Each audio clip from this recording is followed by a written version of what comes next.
Welcome, everybody, to another episode of Needs Some Introduction. I'm your host, Victor, and we are here to go week to week on your latest TV addictions, shows that everyone's talking about, and hopefully be a viewing companion and provide context along the way. Today, I'm joined by Sona once again. Hi. And we're discussing the ninth episode, the penultimate episode. Love saying that word so many times on this. I'll Such only a ever good say that word word. in the context of this podcast, by the way, of Severance, season 2, an episode called The After Hours. All right, some show notes before we get going.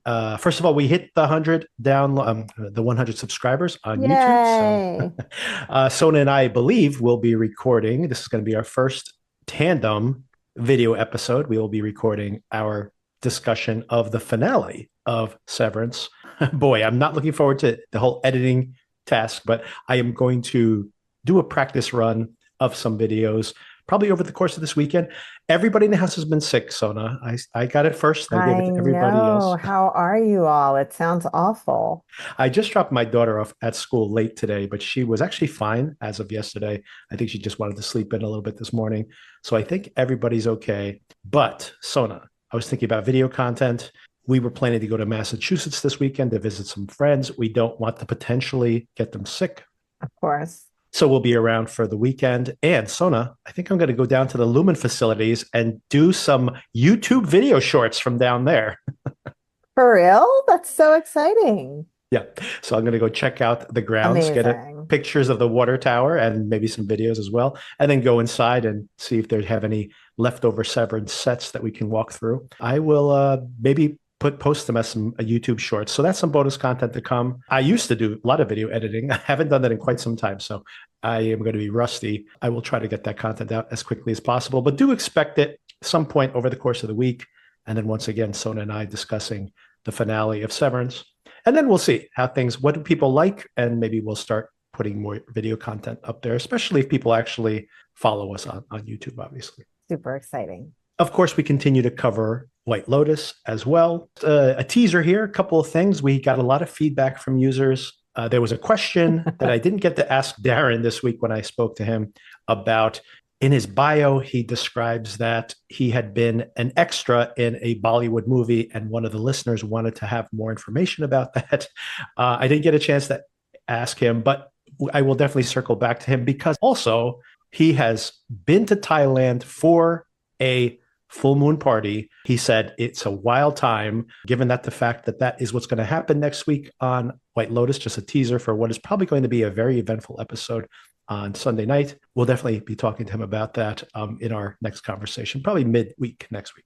Oh, and of course, in that conversation, we are starting to cover the series Dope Thief that I do want to bring up. The first 2 episodes are out. I've seen the first episode, which I did enjoy, directed by Ridley Scott, which is obviously a pretty big deal. I really like this. I like Wagner Moura. I like Brian Tyrese Henry. I like their chemistry. There's this comedic interplay between them, even as things get really, really dire, even by the end of episode 1, by the way, which has a very cool little twist. And I haven't even seen the second episode, which is still available, but I do recommend it so far. And we will probably be going week to week with it, definitely discussing the first 2 episodes next week. So stay tuned for all of that. Any interest in that show, Sona? I am interested in it. I saw the little, still shot of it on the Apple app last night, and it reminded me that you will be covering it, and I am curious about it. I also am curious about Darren's Bollywood background, so Yes. I'm looking forward to hearing about that. And if I could just chime in on the issue of feedback, which you and I have texted about a little bit, I want to say, first of all, I love the comments. I love that people are engaging with the podcast. I'm excited to read all of the reviews. I want to express special appreciation for, I think the name was Eliza A., who left a review recently for us on the Apple podcast app, which nearly moved me to tears because I thought it was so kind. And I just also want to say, in connection with that, I recognize I'm not everybody's cup of tea. And there are things that I probably have misunderstood in connection with Severance. I appreciated that Eliza kind of understood our varying perspectives in this podcast and what we're trying to do, that I am not a Severance expert. all feedback is appreciated. Just, we'll say sometimes the hostility of some of the feedback takes me off guard. So yeah, that's my little piece on that.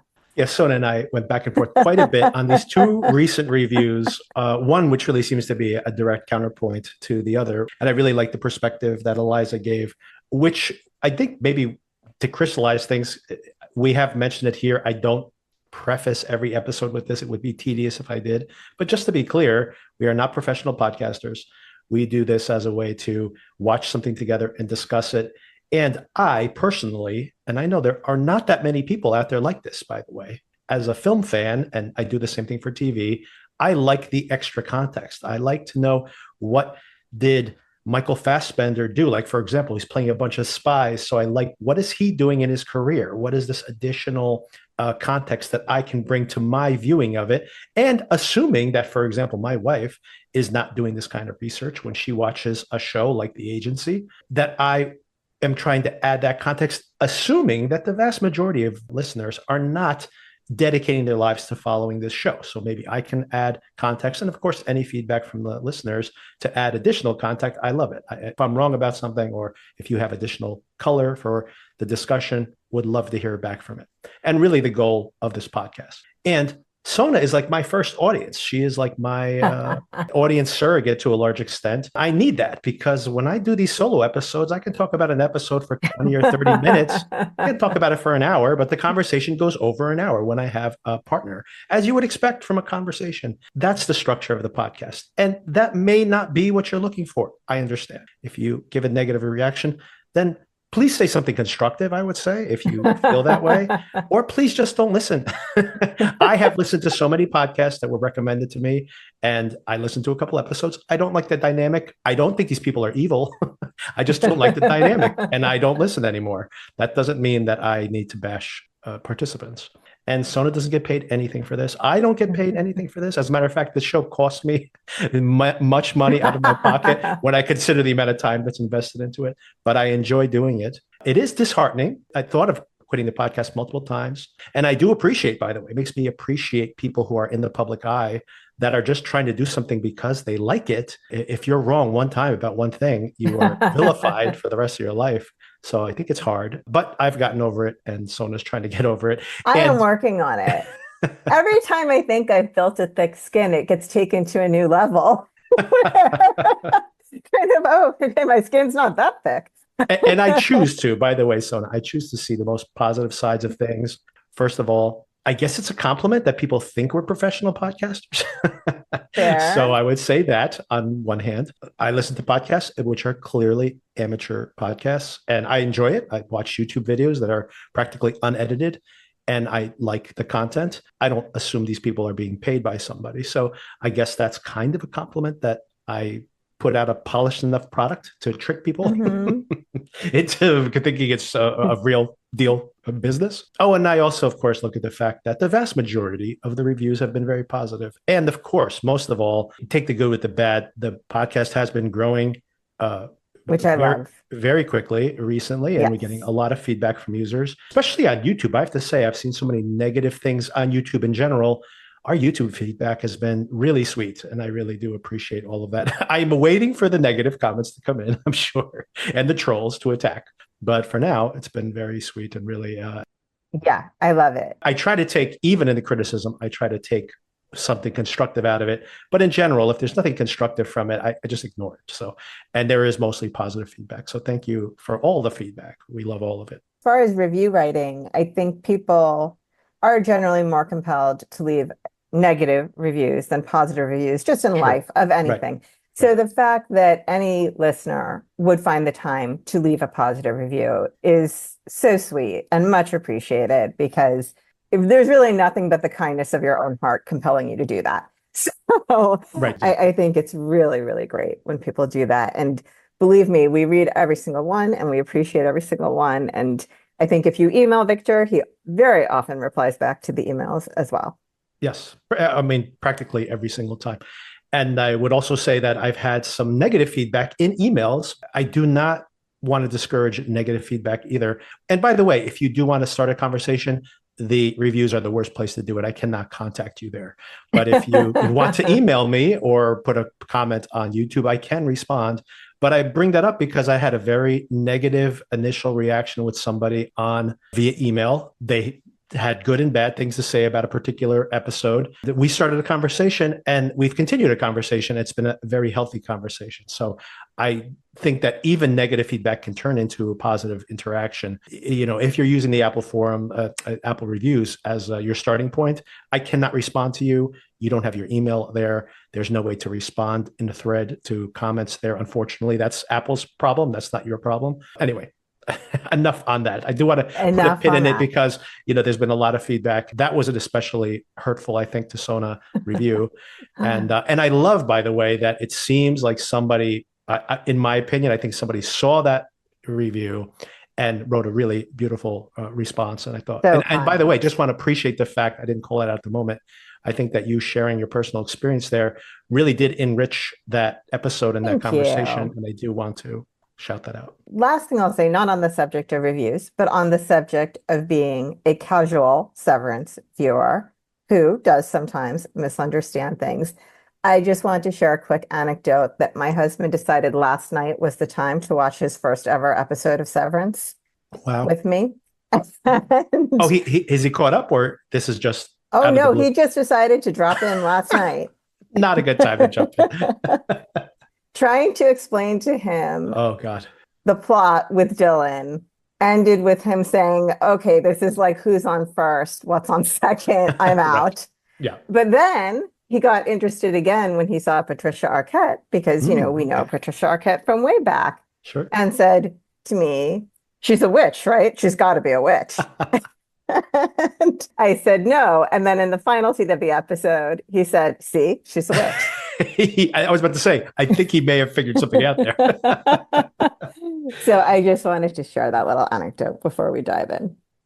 And one more shout out I want to make. We just yesterday, and I forwarded this to Sona as well, received and I've never brought this up on the podcast. We have a pen pal in Germany, Susie. Yes. Hello, Susie. Hi, Susie. Who gave us a beautiful email yesterday as well. I know that Susie has specifically mentioned that she used to have pen pals when she was younger, and we enjoy being your American podcasting pen pals here in America. Oh, one more thing I want to bring up that I just watched the first 2 episodes of Sona, just dropped out of the blue. You may be interested in this. There is a new show on Netflix, a British production, but Netflix money, obviously, called Adolescence. Have you seen anything about this? I haven't heard of that. I think you would enjoy this. And I have a feeling this is going to be one of those shows that it might go a little viral. One of the stars of this, not really the star, but one of the stars of this is a very recognizable British actor called Stephen Graham. He's also a producer on the show. A few years back, he had a movie called Boiling Point. He plays a chef. And it's one day in this restaurant and everything is going wrong. Like his life is falling apart. It's a very important day at the restaurant. This was actually an inspiration for the show The Bear. So for anybody who's a fan of The Bear. And it's shot a single shot. So it's a camera following from one character to the other. Anyway, the same writer, producer of that film now has a series called Adolescence. Stephen Graham is one of the stars of that. He plays the father of this boy who's accused of murdering this girl in his class. It is 4 episodes. I've only seen the first 2, and they're very good. And each episode is one continuous take. So it's a very tense. Wow. And you see like the arrest in the first moments of episode 1. They follow the kid and his family to police headquarters. He gets processed. They gets interviewed. It's really interesting. And 1 episode each. And then it jumps in time. So it's not like it continues. The next shot continues from the first. The next shot, it's a few days later. They're within the school grounds. And now they're interviewing other kids there. And it moves like the camera, unlike the first episode, moves from the police. And then it follows some of the students. And then it goes to some of the teachers. And then back to the detectives again as it moves around the school grounds. Like logistically, an incredible achievement. Sounds like achievement. It. I continuously am just lost in the story and not paying attention to the technique, but then wondering to myself, like, these actors have got to be so on point to not screw up during these shots. Can you imagine the responsibility? Yikes. It could be multiple takes and they like have a little cheat where they merge the shots together. I'm not sure about that. The intention is one continuous take. And it pulls it off in the fact that even if they, let's say they shot the whole thing like 5 continuous takes and they cut the best parts together, these people still had to perform the whole thing all the way through, right? So that the timing would line up. It is a pretty amazing accomplishment. And I haven't finished it yet, but the 3rd episode, which I just saw the first minutes of, and last night before I fell asleep, it is now a psychologist going in to interview the suspect, the boy, the 13-year-old, who's a very good performer, by the way. And the conversation seems to get very contentious. I think the whole episode is going to be this interaction between the two of them. So, which I think that is right up your alley, Sona. Sounds amazing. I actually have also been watching something new, which never happens. Is this a good time to share? I stopped even asking, but yes, please do. I know. So my husband actually told me about this show. It's on Hulu. It's called Deli Boys. Have you heard of it? Oh, yes. I've heard of this. I heard very good things about it. We are enjoying it so much. It's not a serious show. It's lighthearted about a Pakistani family. Some of them are purposefully involved in the drug trade. Some of them accidentally get involved in the drug trade. That seems to be kind of a theme for shows this spring, huh? Yes.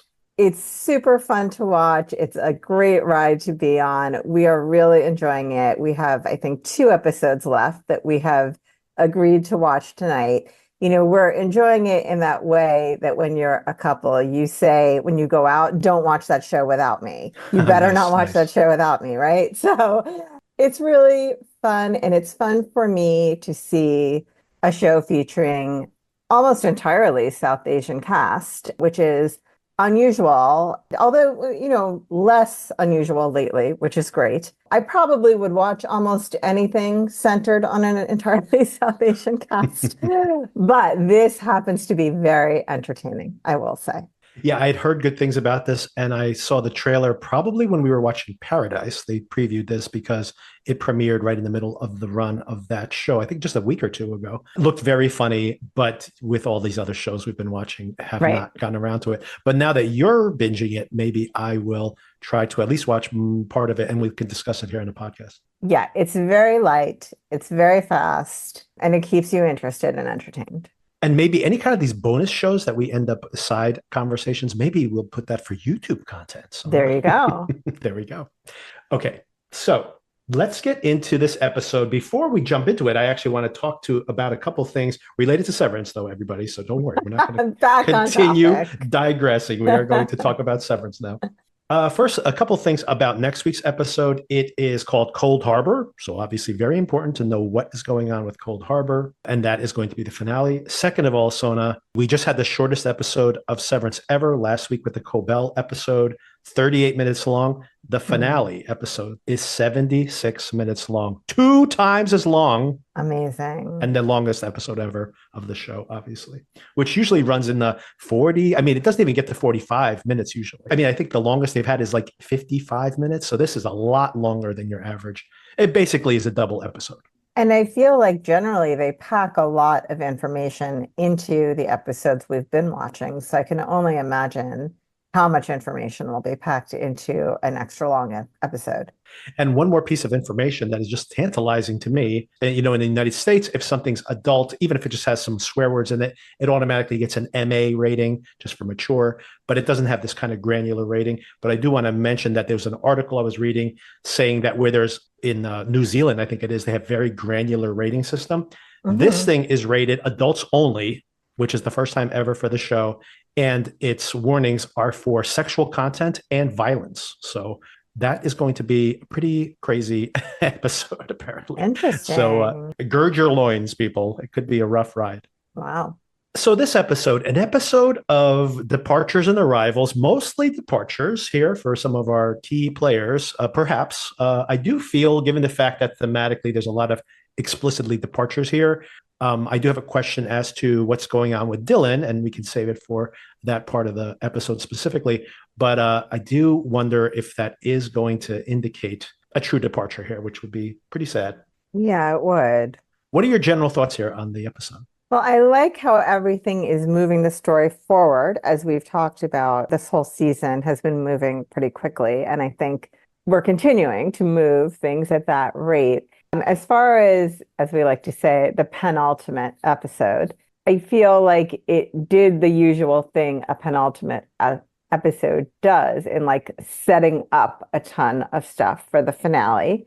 But also, I wasn't prepared to see some possible final farewells for some of Yeah. these characters. Hmm. I was kind of surprised that that would happen here, but maybe it's not a final farewell. Maybe we will see them again. I don't know. But that was, I think, what took me off guard a little bit. The rapid progression towards perhaps these characters' final episodes, some of them. Yeah, I think they definitely want to plant the seed, at least that we won't see these characters again at this moment, which is, I think, a good point.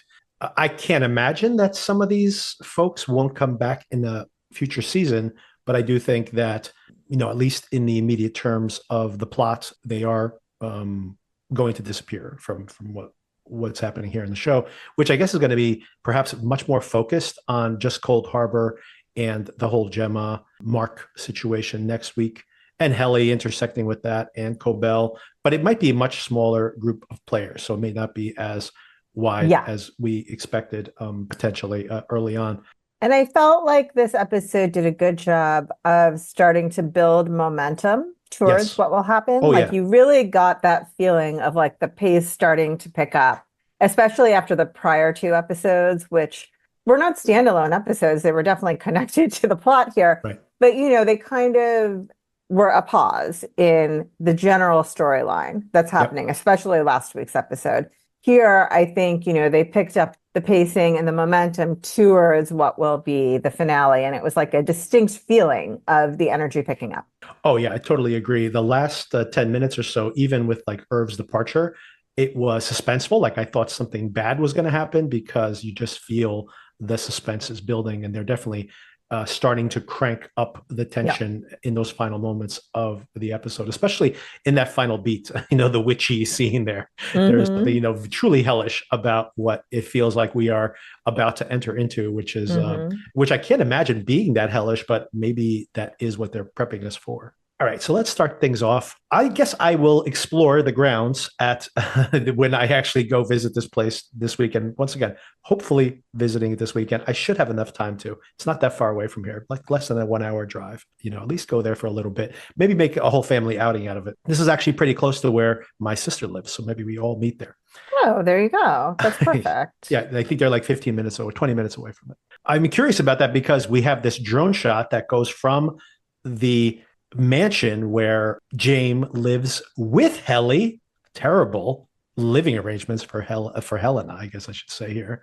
But I'm wondering if there's actually this house on the grounds behind the actual water tower there in this actual location, or if this is kind of a little trick shot mixing those two things together. Apparently, they live very close to the Lumon facilities. Helena has a morning routine. She goes swimming every morning. She eats her eggs exactly like Sona does. I'm sorry, what? You know what? You don't actually eat your eggs this way. I bring that up because you do cut your food into very, very small pieces. Oh, I'm dying. The reason I was so appalled by that is because I can't stand eggs. Yes. So I was very confused because I thought, Victor, you've never seen me eat an egg in your entire life, and you're lying if you say otherwise. I love baked goods with eggs in them, but I am disgusted by eggs themselves. But yes, many have commented on my Yeah, this is Soda's technique for eating, by the way. Not eggs, though, just to be clear. Yes. Definitely not eggs. But The egg everything person else is my wife. My wife could eat eggs for breakfast, lunch, and dinner every day. She loves eggs. Appalling for me. I know. I agree. If you eat a meal with me, settle in. It's going to be a while. Yeah. It's going to take a while. I don't like her living with her dad, being as controlling as he is. And then when she asks, is he going to have breakfast that day? Of course, by the way, just context setting here, they believe this is the day that Mark is going to finish the file. It's been stuck at 96%, as we've seen in the past couple episodes. He, called in sick last episode, called in sick this episode, apparently. They're very disappointed that he is still not at work. I mean, given the amount of little extracurricular field trips he tends to take, even when he is at work, Yes. I don't know why they would have the confidence that it's going to finish on this particular day. I mean, I know he's very close, 96% or whatever, but still, he tends to step away from his desk quite a bit lately. He does. I mean, even when he does have extracurricular activity, he seems to make some pretty good progress on the files recently. So I guess they figured if he's in the building, they can always just threatening Knock him out enough. that 4%. Yeah, he should be able to knock it out, or at least they're hoping that he will. But back to that breakfast scene, the whole thing where he doesn't want to eat breakfast, but he'll watch her. This is all just gross to me. I'm just not enjoying this relationship between dad and daughter here at all. Same. And he wants her, he wishes that she ate those eggs raw. Sona, you don't like eggs. How do you like raw eggs? You've never had eggnog, I assume. You know what? I've had coquito, which is like Okay. a Puerto Rican eggnog that my husband's family makes, which is delicious, if very, very strong. There's alcohol in it generally. It's not particularly eggy. I don't know if regular eggnog is eggy. Olden days, you used to put a raw egg in with the milk. I don't know if anyone puts raw eggs into their eggnog anymore, but who knows? I am definitely not interested in consuming a raw egg for sure. I mean, consistency wise, it just seems super creepy.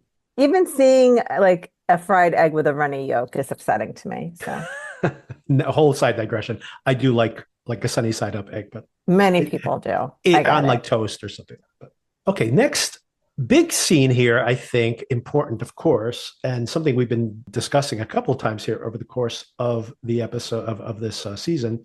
Gretchen and Dylan having that conversation. Finally, the conversation she's been avoiding.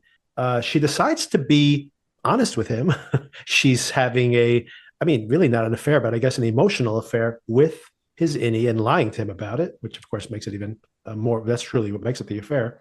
I mean, they did kiss, so there is a physical aspect, even though just there is. I mean, but I think that he feels more threatened by, of course, I think the emotional connection that she's forming with this other self of his. And of course, I think more than anything, I think if they had a healthy marriage, he would probably be like, huh, that's weird. And, were you caught up in the moment? What happened? And I mean, obviously he could be troubled by it, but I think his instant vitriol here, where he is saying, I'm going to end his life. I think he does feel like a lack of confidence in himself, with him not being able to find work after being fired from the Lumon company. Also, just probably in the marriage itself. Well, I give her credit for being honest about it and not letting it go further. It is a very, very strange situation, right? Yes. That is partly the heart of what's going on here, of like you've split yourself into a different version that you have no idea what that person is like, whether they're anything like you,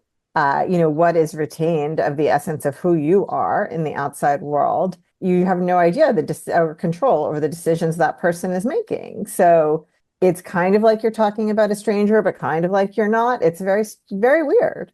Yeah, I'm cheating on you with you. Right. I like what she tries to explain it to him. I told you about us. Yeah. This is a very sad scene. Innie Dylan tries to propose to her. Of course, the only thing he can make a ring out of is paper. Desperate attempt to make this proposal. And of course, she does the smart thing in saying, like, we can't see each other anymore, which of course is endangering her outie relationship. She can't have an actual innie relationship. Like, what is this? And of course, it's making him despondent about his circumstance. This, of course, leads him to actually resign this week. And then, of course, there's the whole question as to what that means. The outside version talks about like, well, I can kill the inside version.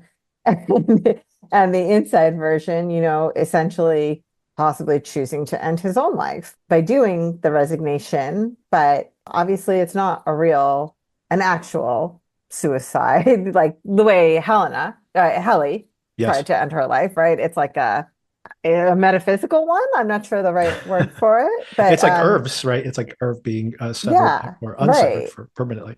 It's all very interesting from a philosophical standpoint of who you are and how to end who you are. Funny, one stray observation. I like that Helly tells him, keep the ring. Maybe you'll meet someone down here. And he's like, who am I going to meet down here? It's only O&D, only goat people. Goats, yes. And I was thinking in high school where it's like, well, it's a pretty limited pool of who you can date. It's like, this is the worst possible situation with that, of course. I did think it was kind of tragic when you think that Dylan, of all the four, when we first meet them, is the happiest in his circumstance because he excels at what he's doing. He feels like he has purpose, and how in a bizarre sort of way, this really does prove the fact that's called out later, that Milchick's like kinder, gentler approach is detrimental. I mean, I think he's probably trying to do it for the right reasons because he does have some feeling of empathy towards the innies, but it does end up being disastrous here when you think about the fact that him knowing that there is more to life has made his current circumstance untenable, which I think is actually something that happens in our lives as well. I agree But I think it's completely. interesting in the context of the show.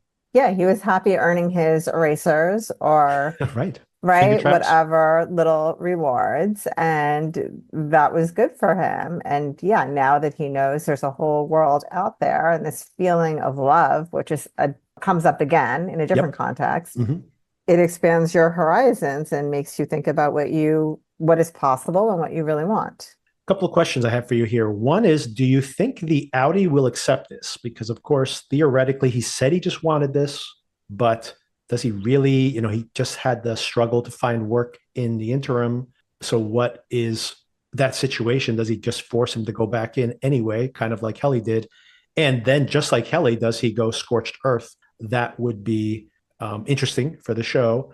Although I don't know if they're going to have time to show that in the next episode. Maybe that's a season 2, or I should say season 3 question. Well, I think they've done a really clear job of establishing that this family has a financial situation where he needs to be Yeah. gainfully employed and he has an issue being gainfully employed.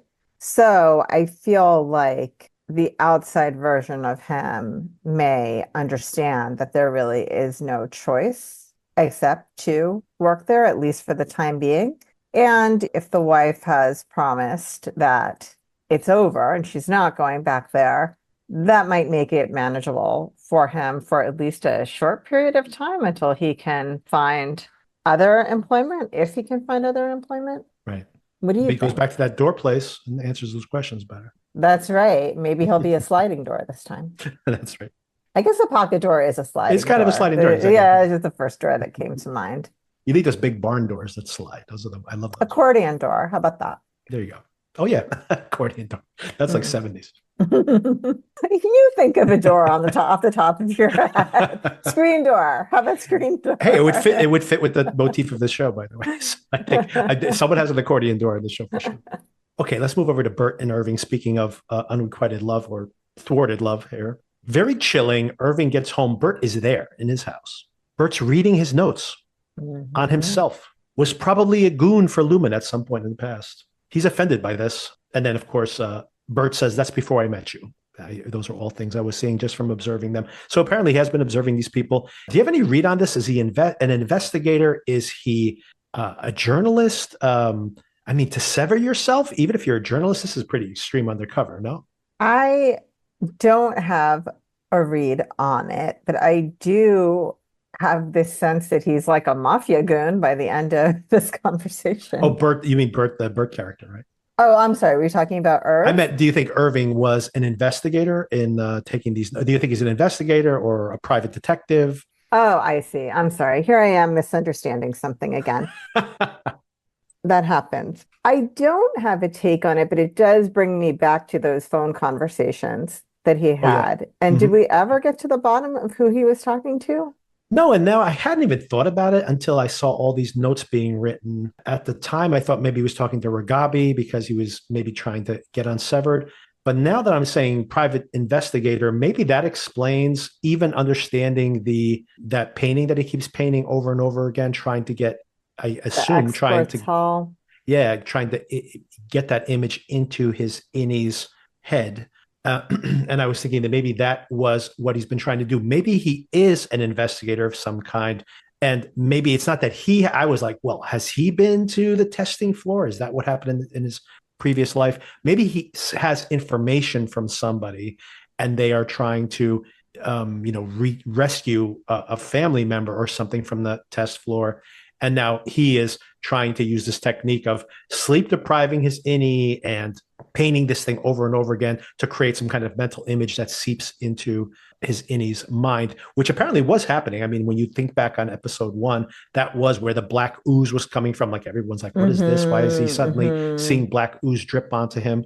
It is the memory of his painting, of course. So it is seeping in, but maybe he was hired as this is like a job he's been on for an extended period of time. Like, you know, how sometimes people try to rescue family members from a cult or something. Maybe that is what his job is. And he's been investigating all the contacts he has from Lumon. Like basically all those books, I was like, how much in research has he been doing? Was this given to him by somebody as points of investigation? What you're saying about the paintings would be a nice parallel to the idea of trying to burn something into your eyes that Mark was doing, right? The same idea of like, if I just keep it in the forefront long enough, eventually it's going to translate or carry over into the inside world. That kind of makes sense as an approach. We've been given so little context aside from those phone calls, right? As to what this is purely my speculating here. And I'm remembering even going back to the first few episodes of this season, how charismatic I found the outside version of Irv and how much I wanted to know more about his outside life, but we never really did get that. And that's something that we do have for the other characters. Yeah. So I feel like it's a very purposeful decision to keep this mysterious. Oh, I totally agree. And it's also not, and I agree as well, that it's not something that they're forgetting about. They're planting all these seeds. Right. He will probably, and whatever his investigation was and whoever and why he's on this mission will probably be very important to the unraveling of the overall plot over time. And I think it's very intentional that we don't have an understanding as to who he was communicating with this whole time. And we haven't seen much this season, as opposed to last season, about this like political backlash towards Severance, right? Right. It could very well be connected with all of that. Not that it's a political thing, not as broadly, you know, we don't see it on the TV broadcast, etc. But I did like seeing it that when they go to the hometown, like basically the origin point of Lumon, that everybody there basically just despises Lumon. So that might be a broad opinion across the country. Oh, and also I would say, why didn't he hide this stuff better? Everybody seems to be able to find it. Well, I mean, they found it in his footlocker. That's, I think, what is so disturbing about this. I assume he locks everything away in the footlocker, but as we saw, Drummond was able to, he had a key for the door. He immediately went to the footlocker. So they've probably been watching him. Who knows? Maybe they even have surveillance in the apartment. I think they're watching everything all the time. Sure. Yeah. And they have a lot of control over this particular area. So they might, whoever is renting this unit out to him gave the keys over to Drummond. It's not like he picked the lock. But I think it's very telling that Burt is now in his apartment, has opened the footlocker, presumably, and is reading this. He is telling, in a way, telegraphing to Irving that he needs to run away. He's not just politely telling him bad things are afoot. He's telling him, we can come in here in the middle of the night and you're only alive because they haven't decided to kill you off yet. So I think he's making it very clear. They know all his secrets and he needs to leave, which of course is part of the motivation for what he decides to actually do by the end of the episode.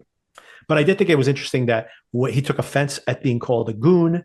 And he says specifically that they would never say that about you at Lumon. Lumon has very specific language for everything, which I thought that was interesting because it does say something that we've seen in the show multiple times where like this florid language can oftentimes be hiding more nefarious activities, right? Like that, just because it's written in the book, it's all above board, but it's, this is just a way to hide what you're actually doing by, which happens a lot in the real world, right? Just using language to make extraordinary extradition or whatever, a kind of phrase for something that has a more negative connotation. Apparently he was a driver. He delivered people to who knows what. Yeah, yes. It sounds like he delivered them first to something pretty awful, but even by the way he says, let's go for a ride, I was worried. So exactly, very intimidating. And this very much feels like a mob movie at this point. And this is why you hire someone like Christopher Walken to do a scene like this. Absolutely. I had forgotten because I am not a Severance super fan. That's my last passive aggressive comment for this podcast. His last name is Goodman. which Goodman, yes. I had forgotten. Yes. So Yeah. seems a little literal, but there's probably something there. Seems a little on the nose. If anybody's curious about that, I had an episode where I broke down in the before this current season previewed, which of course Sona didn't watch, it didn't listen to, but I actually broke down all of the symbolism within the character names. And Sona, all these names are very They've all got something symbolically literal. For example, Mark Scout, right? So you think about what, a mark on a map, for example, and then a scout. And what does a scout do? Explores. He's the first one to go into a new terrain. The names are very literal. And Goodman is, as we saw in that episode where he's with his husband, that the idea of severing him was to create a good man, right? A good version of himself, which of course he says specifically here, at least a little part of me would be good. And then, of course, to get to the train station, I got to say that in general for this episode, I have to say that something happened with the season. And we could even spend a minute talking about the extremely negative backlash against last week's episode, which is incredible to me that some people are like, I'll quit the show because of last week's episode, which is insane because I think the season up until that point had been so strong. And I think this is just people maybe exaggerating their reaction on social media, but it does seem to have really bothered people in some strange way. And I can't quite understand why. I didn't love last week's episode, but I don't understand the vitriol against it. Ironically, given the title of the episode, the sweet vitriol. And even though I defend that episode, I do feel like the rhythm of the show was a little disrupted there. And again, here, there are parts where the emotions are kind of working for me, but then there's a lot of setting up for the next episode. So it was a very awkwardly paced episode until, as you mentioned, until like the last 15 or 10, 15 minutes of the episode, where I really did start feeling my pulse was racing and I felt the stakes for next week very clearly. But until then, it was a little uneven, to say the least. But all that being said, the scene, the farewell between Burt and Irv, and where he's telling him, you need to leave, you're in danger. Burt might be putting himself in danger considering he's probably been sent on this mission. We heard Helena say that they're going to take care. We're going to take care of Bailiff this week, Mr. Bailiff today. What does that mean? Does that mean they were sending Burt there and Burt didn't take him where he's supposed to go, took him to the train station instead? That's putting Burt at risk, right? So that's what I think seems to have happened. I agree. Considering that's what his job used to be, arguably maybe what his job still is, it seems that he probably did what he needed to do, got the keys from Drummond or whoever it was, showed up, put him in the car. Everything looks above board, and then he decides to not take him where they're supposed to meet him. Yeah, and then the goodbye is so touching and painful. I do have a question, though. How do you read? I'm going to have a very generous read on this, especially because the scene worked for me. How do you feel about the fact that this Burt, this Audi Burt, who of course does have this guilt of being a bad person, do you think he has actual feelings for Irv at this moment? Because he's basically saying that I've never had love in my life for real. And this is like this very painful moment of them letting this thing go. But that's their innies that have that love. I know. That part is weird. Yes, I agree.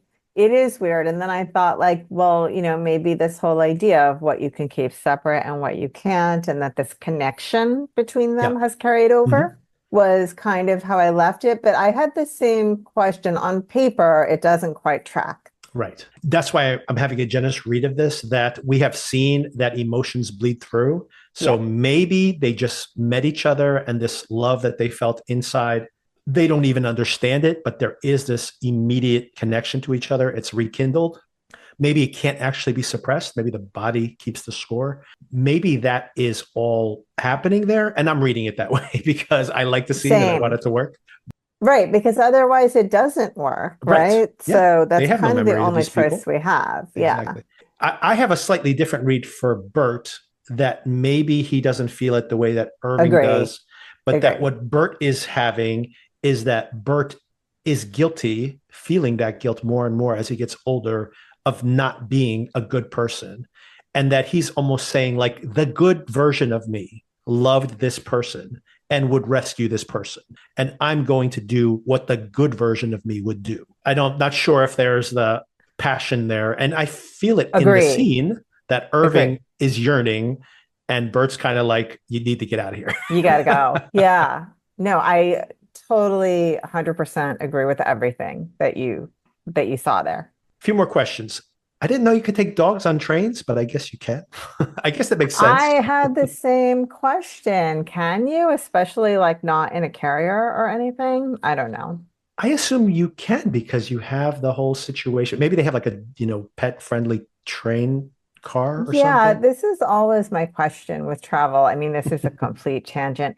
Even when your dog is in a carrier or whatever, some people are violently allergic to dogs. So like, what if you just happen to get seated in the same row as someone who's brought their dog? Then what? Neither here nor there for this particular.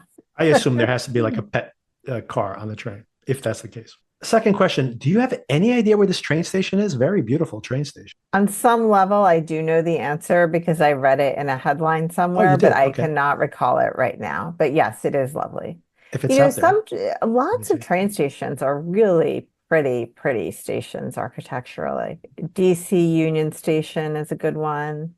Philadelphia 30th Street Station, also very nice. Grand Central Terminal, beautiful.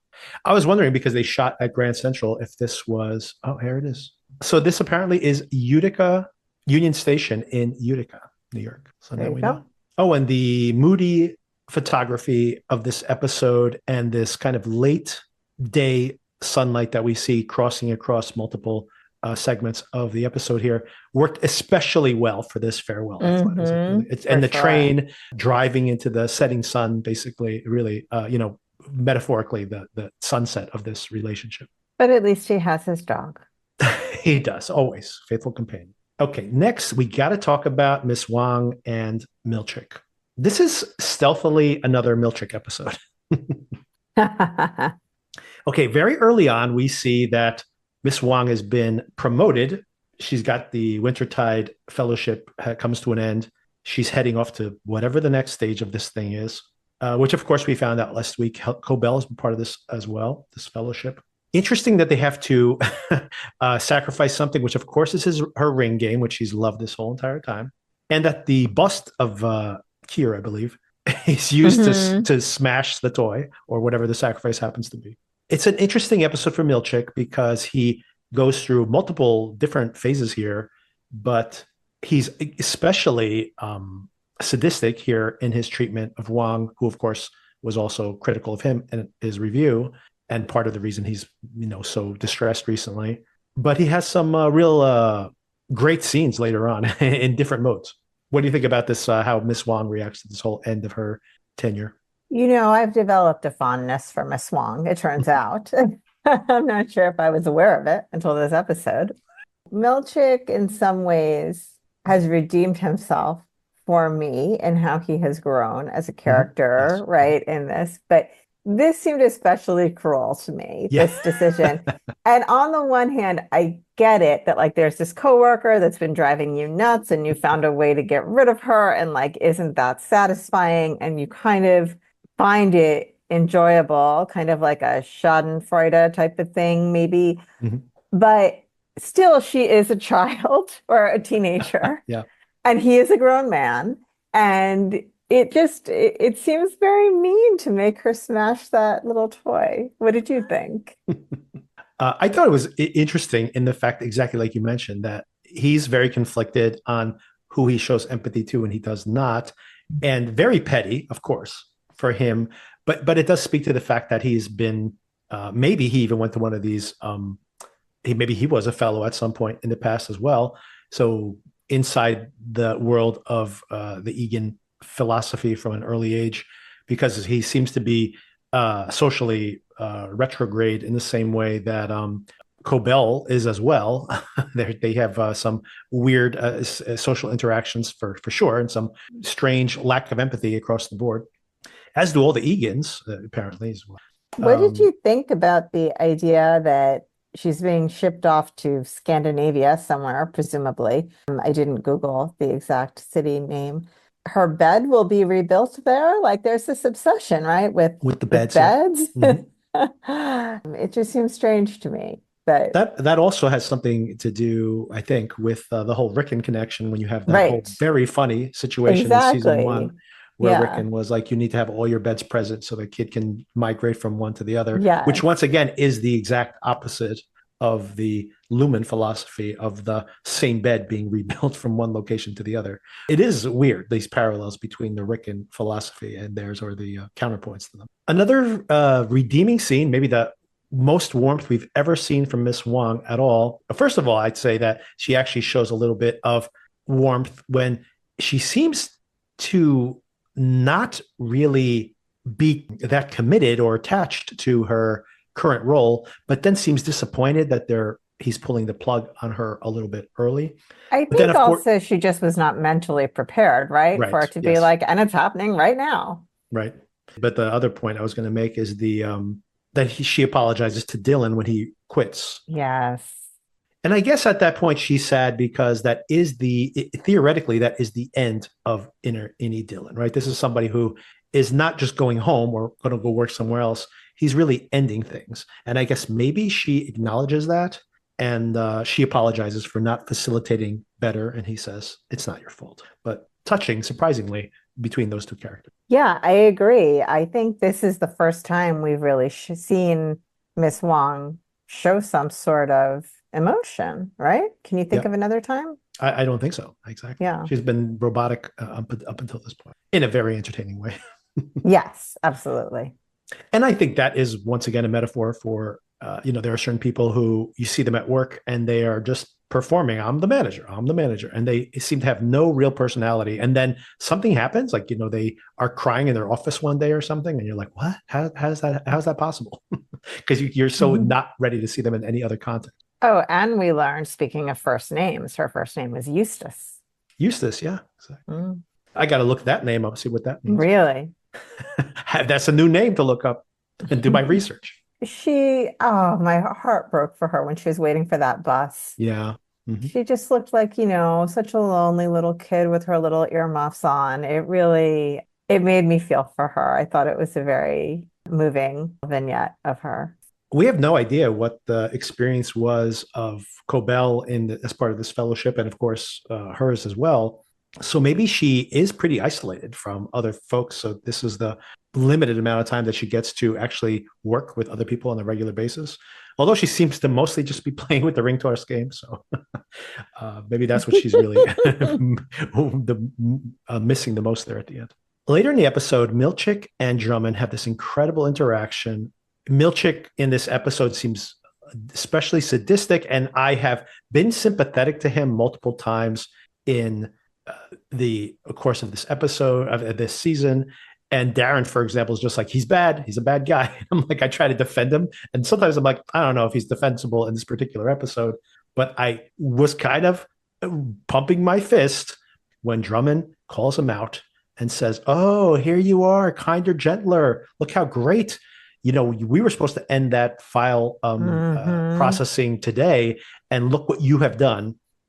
And then he starts making him shorten his words, which is not only a bullying tactic, obviously, and a controlling tactic, but it probably feels a little racially coded here as well. And maybe the It show has. really does. And, I was hesitant to raise that point, but I'm happy that you did because I think they have been playing with this Yes. idea Mm-hmm. of the racial dynamics throughout the entire season, sometimes in more obvious ways, like when you kind of give a painting that is essentially blackface. Yes. But, but this one is more, I don't know, it seems more than a microaggression, so I don't want to use that word. It's not something that's so outwardly obvious, but it does feel that way, especially given they keep referring to, for example, the calamitous orpo. That's a big word, Mm-hmm. right? Right. I love the Mm-hmm. word calamitous. I want to work it Yes. into my everyday vocabulary more. I think it's great. They don't shy away from Right. using big words when Mm-hmm. they're upper level management, let's say. So why can't he use big words? Exactly. And then he's trying to make him shorten it. And of course, we saw him punishing himself in that way by Mm-hmm. training himself to Grow. use shorter words. Grow, grow. Yes. But yeah, that was a really powerful scene as well. And it references back to this. And you think, just like we saw in that episode, he's going to abuse himself and give in. And instead, he tells him to devour feculates, which I loved. I'm like, oh, yes, Yeeps. that's right. Don't just tell him to eat shit, tell him to do it Yes. in the most florid language possible. Drummond is offended by this. And he's like, you know what? Who else is going to run your severed floor? You already got rid of Cobell. I'm the only option you have. And by the way, this happened on your watch. That's my version. That's the non-Milchick way of telling him what he just told him. But that was great. Really great. Yeah, I mean, and an excellent point as well. Absolutely. Which I think is great, a terrific representation of that. I've had that experience. I think we all have. Your manager or some higher up is looking for a scapegoat and they're trying to pin it on you. And you're like, what are you talking about? Like you threw this in my lap 2 days ago. And now the 2-year problem is in my court. Like, what are you talking about? He calls him out on it finally, which I thought was great. Agree. Very satisfying. And then, of course, the second, and speaking of how Milchick has been pulled in multiple directions here over the course of this season, he returns to his office, following up on Cobell's telling Mark that he needs to pretend everything's fine and just taking a day off from work. He does finally call in and say, I'm not coming in today. Seems pretty late in the day for that, by the way. And it's funny that Milchick is just like, hey, we'll come get you. It's like, isn't it almost sunset? Like, this is not the right time to show up at work. He has that conversation with him, telling him that, oh, my nosebleed is still happening. I'm here at this emergency care center.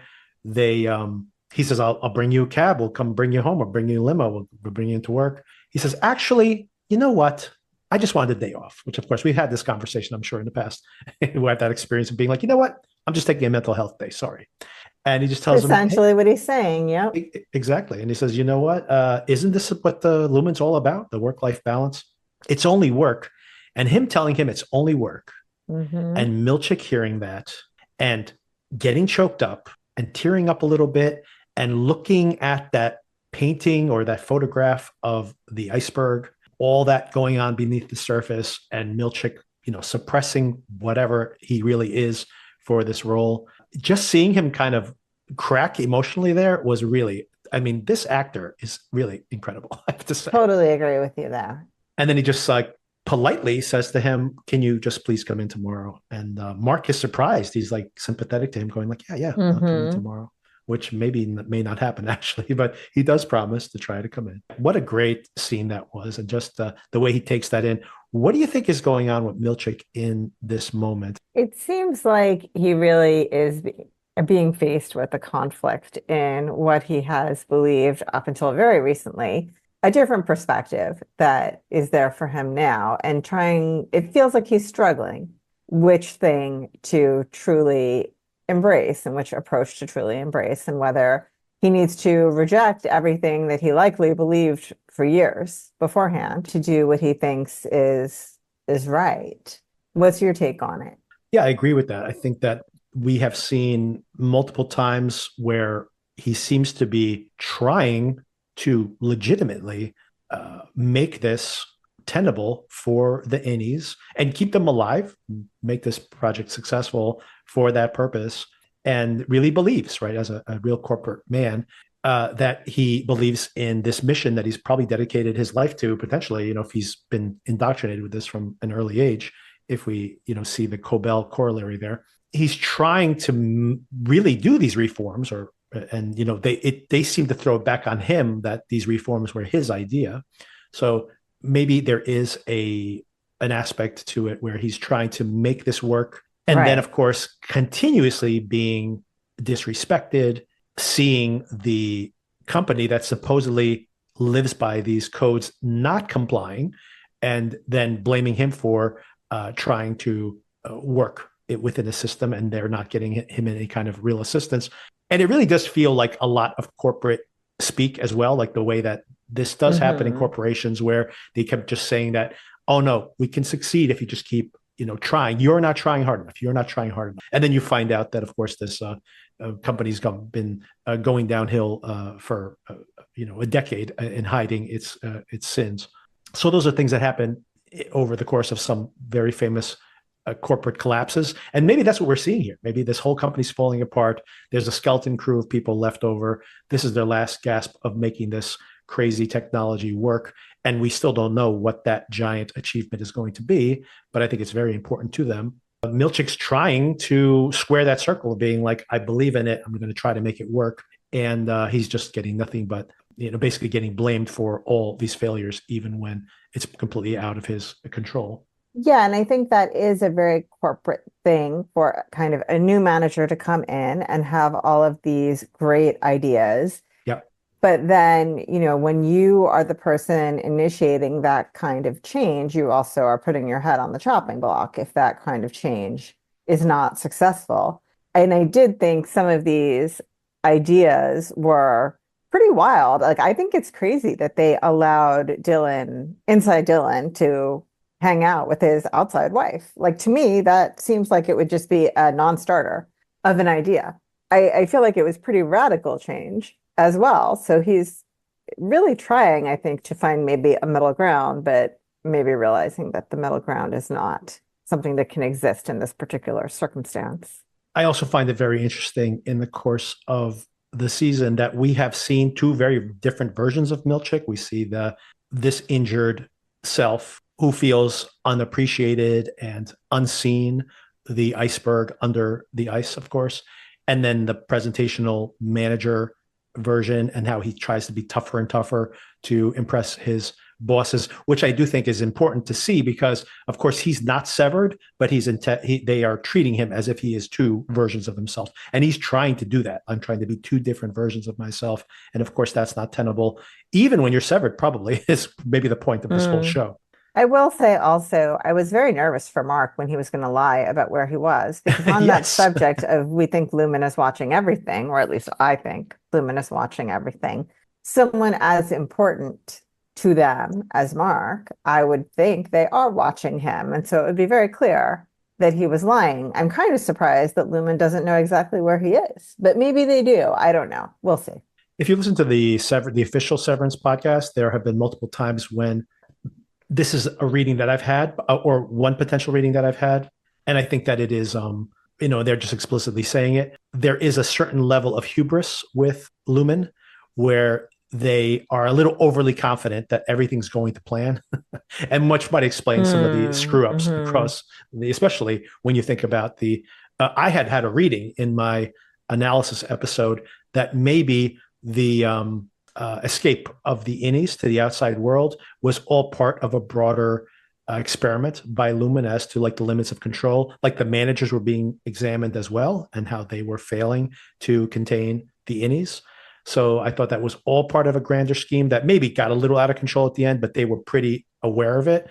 But then by the time you see what happened this season, where they really truly seem to be blindsided, I think it is just them like so confident. If they just do this one thing, it's all going to work out in the end. And like all the stuff in between, they're yada yadaing without realizing that maybe this is all about to blow up in their faces. Interesting. Or maybe not. Maybe they are actually the ones who are right that if this thing works, whatever that more broadly is. I'm not going to ask you to speculate on what Cold Harbor is and what the whole purpose of that is, because we'll know next week anyway. But the question I have for you is, what did you think about Mark and Devon and of course Selvig/Covell meeting up, but more importantly, when she callously, I think just unintentionally callously, brings up the fact that if the file's been finished, if you already finished the file and she's in cold storage is complete, then she's already dead. So what did you think about this, that they're going to kill her off? Do you think that that's her speculating that they're just going to clean up, or is somehow cold storage going to kill poor Gemma? My best guess is that the outside version of her is dead, that maybe she only exists as, oh, good point, I don't know, a single severed person, or these multiple severed people that we saw, that like one goes to the dentist, one is in a plane crash. For whatever reason, I don't think it means literally explicitly her dead. Entire, as a human, she's dead. Right. I don't know why I think that, though. What was your take on it? I didn't have a clean read on it. I actually like yours that they're talking about the fact that it would and that version of her.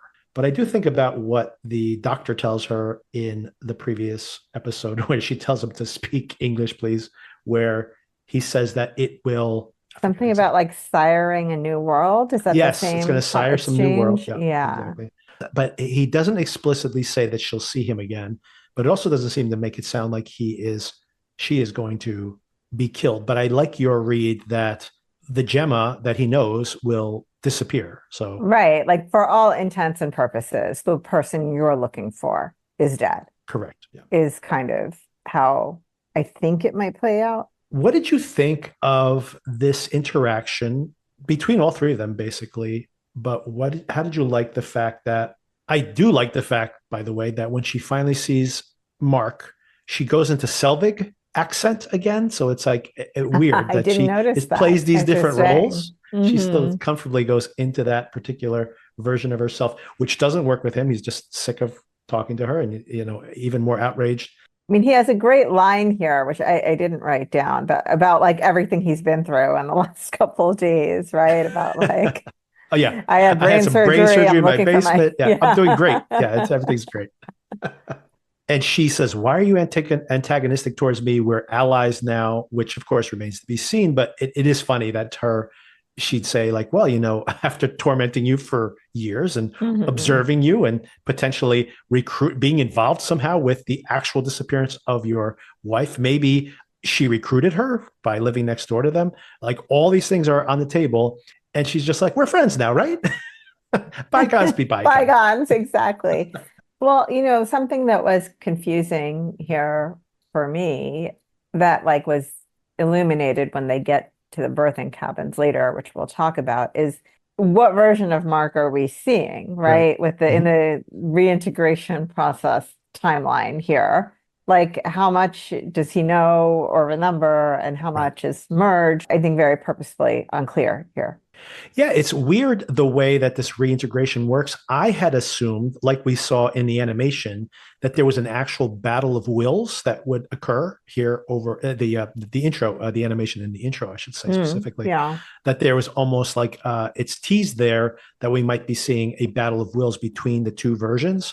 And I thought that would be thematically what we would see. And maybe that is what's going to happen here in the finale now that Mark has been reactivated.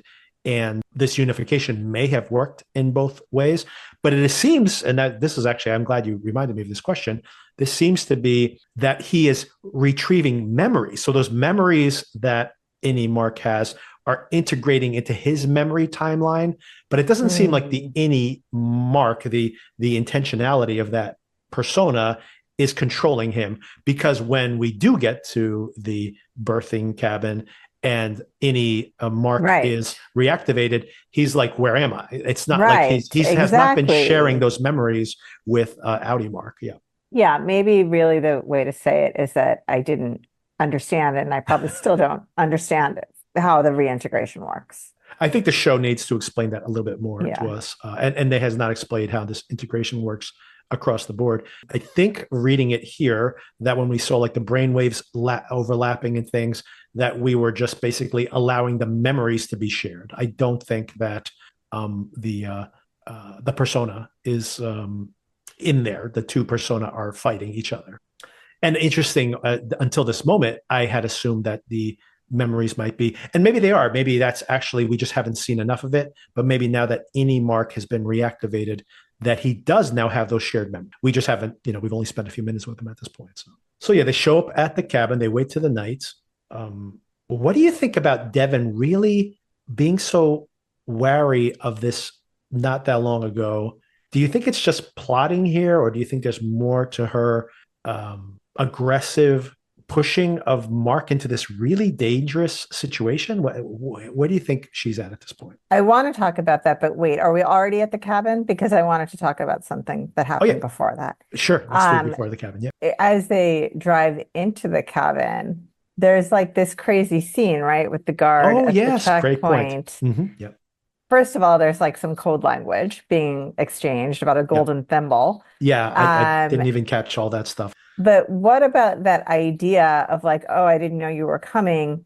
she's one of James. Like, is this guy Yes. knocking up women left and right, and they're all Yes. being sent to this birthing Yes. cabin? That is exactly what's happening there. I mean, that's sick. That's a good detail that I completely forgot. You mentioned also they've introduced new mythology here with some words. I didn't even write them down. I'm like, I can't deal with more mythology right now, honestly. I'm sure they will explain things later as they become essential. Right. But I did think that was a very interesting point, what you brought up. The way she's sneaking her in is saying this is an unofficial visit. This is one of his side pieces. And, which apparently he's just impregnating women left and right and has a whole, and I guess is why he has this birthing retreat as a way to cover all that up.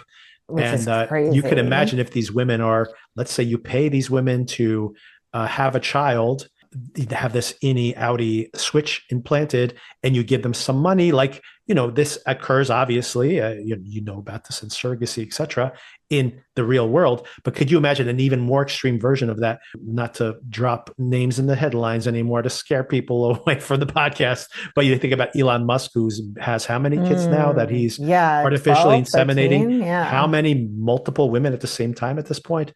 And you think about something like that, but imagine you could have it all done covertly. You have the severance procedure. You have no idea what happens in that period of time. You come out, there's money in the bank account. This is all happening secretly, right? So it is creepy to Bananas. think about an even more nefarious version of what would be going on. But I definitely think that is what we're seeing here, and never teased earlier, but it does. Right. It's a whole other layer of creepiness to this whole thing. So thank you for validating my, my Absolutely. my read of that. As far as Devon, I don't know. I'm choosing to see it as like a desperation to get her brother back and help her brother. Yeah. But maybe I'm being too simplistic about it. There's been multiple times this season where I could have a like a more nefarious read on what Devon's been up to, but I can't believe that because I think about how concerned she was for seeing Mark collapse last week. She really seemed to be blindsided by that. There's a perfect example where it doesn't make any sense. If she was in on it, then why would Selvig have had to pretend to be a lactate? What do you call it? A Lactation consultant. lactation consultant, right? So all of that seems to be, yeah, it doesn't And I make sense. think Doesn't they've track. kind of established in this season, maybe in last season, I just wasn't paying attention enough, her protectiveness over Mark. Yes, right. That leads me to believe that it is just a simple love for her brother and for Gemma, who, we also had a scene about how devastating it was for her that Gemma's gone, that Mark kind of scoffed at her about. Yeah, I think I actually think that some of the inconsistency is from having character problems in scripting this and explaining her motivations. But I do think the cleanest way to read that is the same. I think she really does care about her brother. I think you look at that flashback sequence when things were normal and Mark was a much happier version of himself, a lighter version of himself. Even And they Rickon seemed to all be, were. all of them, right? Even Rickon seemed to be away. He seemed to be the oddball in the group that everybody kind of lovingly joshes Yes. rather than like the Yes. freak that people don't want to hang out with. Yes. So all of it seemed to be a better dynamic. So maybe she just wants or hopes that things could get back to something more normal. So I am reading it that way as well.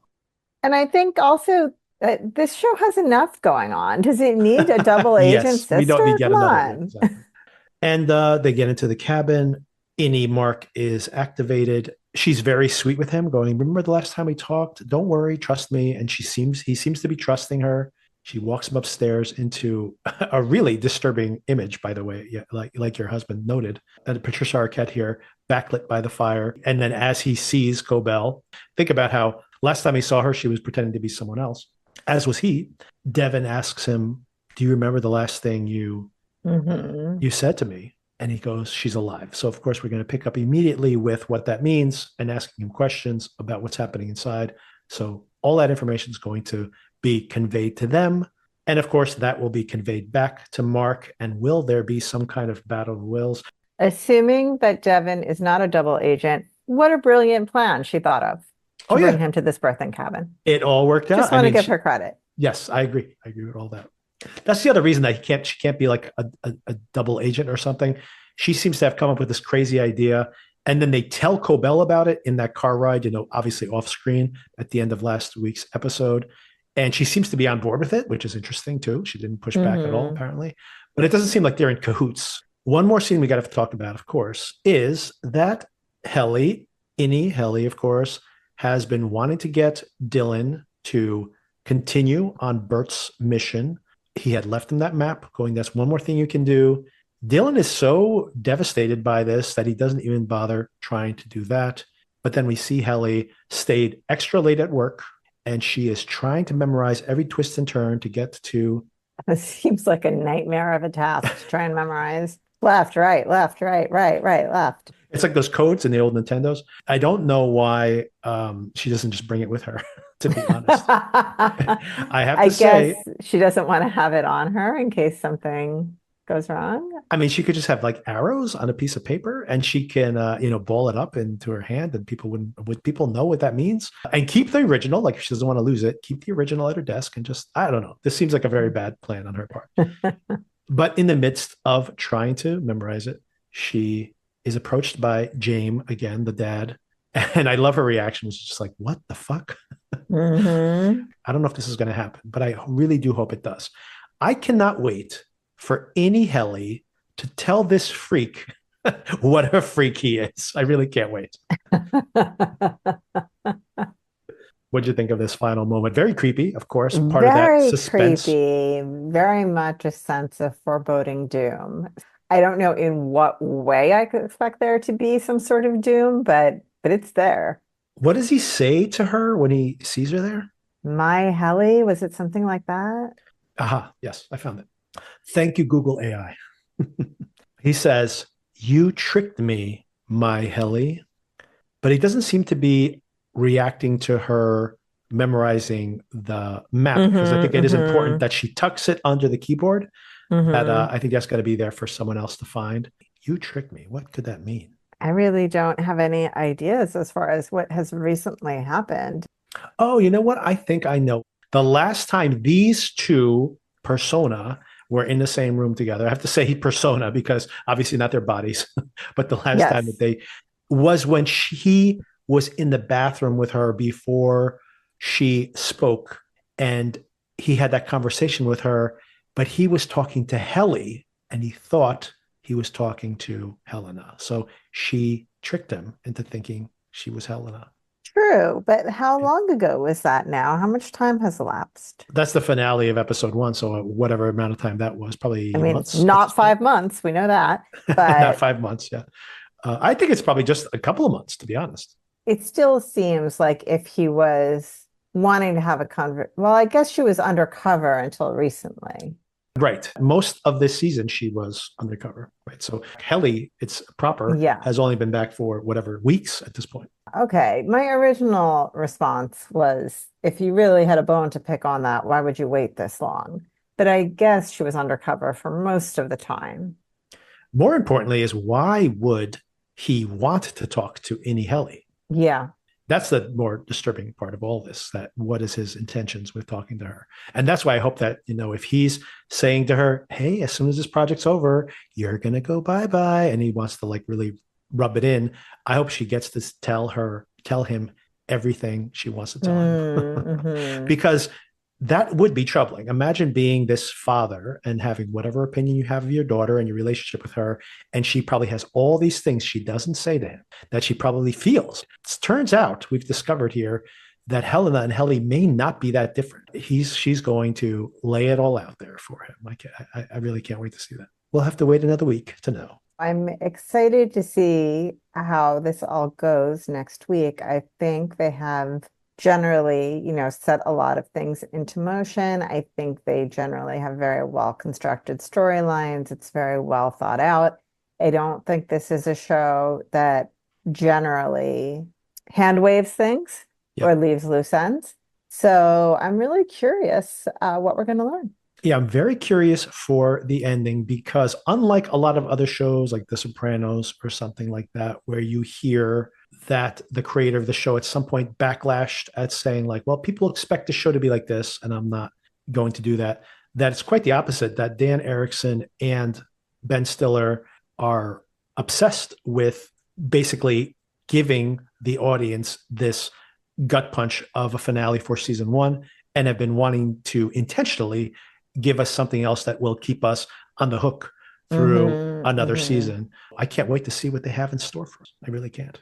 Do you think we're going to see Gemma next week? I am nearly certain that we're going to see Gemma next week. I hope so. If I was going to predict what we're going to see, not the payoff, so please don't attack me for having spoilers. I know some critics have seen the end of the show. I have not seen anything beyond this point. And I'm not a critic, by the way, who gets screeners. I wish I did, but I do not. And if anyone out there can get me screeners, please do right now. Contact me and send me screeners. And you'll get that video episode even earlier because we will pre-record it at the most convenient time possible. Anyway, that's not going to happen, but I wish it would. But anyway, regarding the finale, I would expect some things we're going to see. I think James is going to take Helly down to the testing floor. I think he's going to be like, you really want to know? Let me tell you what's going on here, right? That's what I think is going to happen. And then the map is left behind so that now if Helly is trapped down there, we see in the credit sequence that Helly and Miss Casey / Gemma are revealed in that elevator for a split second. So is Helly down there as well? Good point. Somebody will have access to that map. What is going to happen with integrated Mark going down into the severed floor? What's going to happen internally? Are we going to see the battle of the two selves as he descends into that lower floor? But I think we're definitely going to see a descent into the lower floors, all foregrounded, by the way, or previewed in the hellish imagery here at the end of this episode. But yeah, I think it's going to be obviously eventful. If you need twice as much episode to get it all in, a lot of stuff is going to happen. Rather than are we going to see Miss Casey / Gemma, which I really do believe we're going to see, do you think we're going to see Dylan maybe at home? Do you think we're going to see that? There's a lot of time here. So do you think we do see where does Irving land? Do we see him talking to this other contact? Do we see Dylan? Or do you think those are such side stories that we have to wait another season for it? My guess is we won't see Irving and we will see Dylan. I feel the same way. I feel that Irving, really, they left things on such a pretty beautiful, emotional note that we'll catch up with them next season. But I do think that maybe we see Dylan on the outside immediately. Maybe he's the one who goes and finds the map again. And finally, actually, that would be poetic justice in a way. Imagine that everybody's trapped on the testing floor and Dylan does get forced back in. And he's like, well, if I'm here, I'm going to go scorched earth. And he finds that map. And finally, after shying away from it multiple times, has to go on that mission. By the way, he's the one, right, that held the gates open. I was about to say kind of a parallel to last season. Exactly. So maybe that's what we're going to see. They've been showing us that hang in there poster. Exactly. So. Maybe he's going to be the rescuer of them all. Reluctantly, the most reluctant to normally. Reluctant hero. Is the hero yet again. Yeah, maybe that's the case. Yeah, so maybe that's what we see. All right, cool. Anyway, we don't have to wait that long to find out. That's right. We'll know soon enough. I know. And this is conversation went longer than I expected. I can only imagine how long our conversation is going to be. Clear your schedule for the whole day. Everybody, you guys will be listening to this episode, next week's episode, for the rest of the week. All right. Thanks again for the conversation. Thanks. I'll talk to you later. Talk to you soon. Bye.